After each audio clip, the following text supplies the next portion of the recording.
ভেনেজুয়েলার president Nicolas মাদুরোকে নাটকীয়ভাবে সামরিক অভিযানে আটকের পর মার্কিন প্রেসিডেন্ট ডোনাল্ড ট্রাম্পের পররাষ্ট্রনীতির উচ্চাকাঙ্ক্ষা এক নতুন মাত্রায় পৌঁছেছে। 1823 সালের ঐতিহাসিক মনরো ডক্ট্রিনের আদলে তিনি নিজের নতুন দর্শন ডনরো ডক্ট্রিন ঘোষণা করেছেন। এর লক্ষ্য হল পশ্চিম গোলার্ধে যুক্তরাষ্ট্রের একক আধিপত্য নিশ্চিত করা। এই নীতির অংশ হিসেবে ভেনেজুয়েলার পর এখন বিশ্বের আরও 5টি দেশ বা অঞ্চল ট্রাম্পের বিশেষ নজরে রয়েছে বলে আভাস পাওয়া যাচ্ছে। এই তালিকার শীর্ষে রয়েছে ডেনমার্কের স্বায়ত্তশাসিত দ্বীপ গ্রিনল্যান্ড। বিরল খনিজ সম্পদে সমৃদ্ধ এই দ্বীপটি কৌশলগতভাবে উত্তর আটলান্টিকে অত্যন্ত গুরুত্বপূর্ণ। ট্রাম্প দাবি করেছেন জাতীয় নিরাপত্তার স্বার্থে গ্রিনল্যান্ড দখল করা প্রয়োজন, কারণ সেখানে রুশ ও চীনা জাহাজের আনাগোনা বেড়ে গেছে। যদিও গ্রিনল্যান্ডের প্রধানমন্ত্রী জেন্স ফ্রেডরিক নেলসন এবং ডেনমার্কের প্রধানমন্ত্রী মেটে ফ্রেডরিকসেন ট্রাম্পের এই কল্পনা সরাসরি নাকচ করে দিয়েছেন। তবুও ট্রাম্পের অনড় অবস্থান ন্যাটোর ভেতরেই নতুন উত্তেজনার জন্ম দিয়েছে। দক্ষিণ আমেরিকায় ট্রাম্পের পরবর্তী বড় লক্ষ্য হতে পারে কলম্বিয়া। ভেনেজুয়েলার অভিযানের পরপরই ট্রাম্প কলম্বিয়ার বামপন্থী প্রেসিডেন্ট গুস্তাভো পেত্রোকে সতর্ক করে নিজের নিরাপত্তা নিয়ে ভাবতে বলেছেন। ট্রাম্পের অভিযোগ, পেত্রো একজন অসুস্থ মানুষ যিনি যুক্তরাষ্ট্রের মাদক পাচারের সহায়তা করছেন।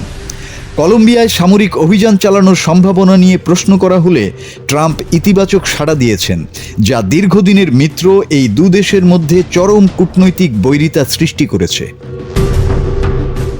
মধ্যপ্রাচ্যে ট্রাম্পের নিশানায় রয়েছে ইরান। দেশটিতে চলমান সরকার বিরোধী বিক্ষোভ নিয়ে ট্রাম্প কড়া হুঁশিয়ারি দিয়ে বলেছেন, বিক্ষোভকারীদের ওপর হামলা করা হলে যুক্তরাষ্ট্র কঠোর সামরিক ব্যবস্থা নেবে। ইসরায়েলি প্রধানমন্ত্রী বেনিয়ামিন নেতানিয়াহুর সঙ্গে বৈঠকের পর ইরানের পারমাণবিক স্থাপনায় নতুন করে হামলার সম্ভাবনাও উড়িয়ে দিচ্ছেন না বিশ্লেষকরা।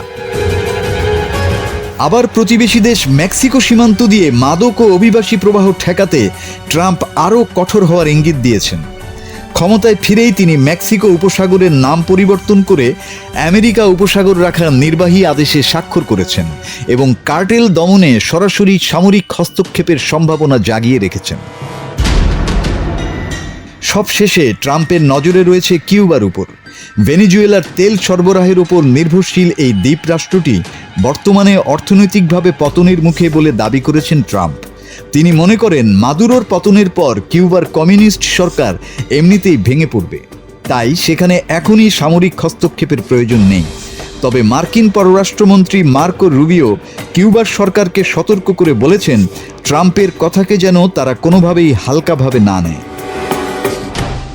ল্যাটিন আমেরিকা ও ইউরোপের দেশগুলো এখন ট্রাম্পের এই ডনরো ডক্ট্রিনের পরবর্তী পদক্ষেপ নিয়ে গভীর শঙ্কার মধ্যে রয়েছে। মাসুদ হাসান, বাংলা টিভি।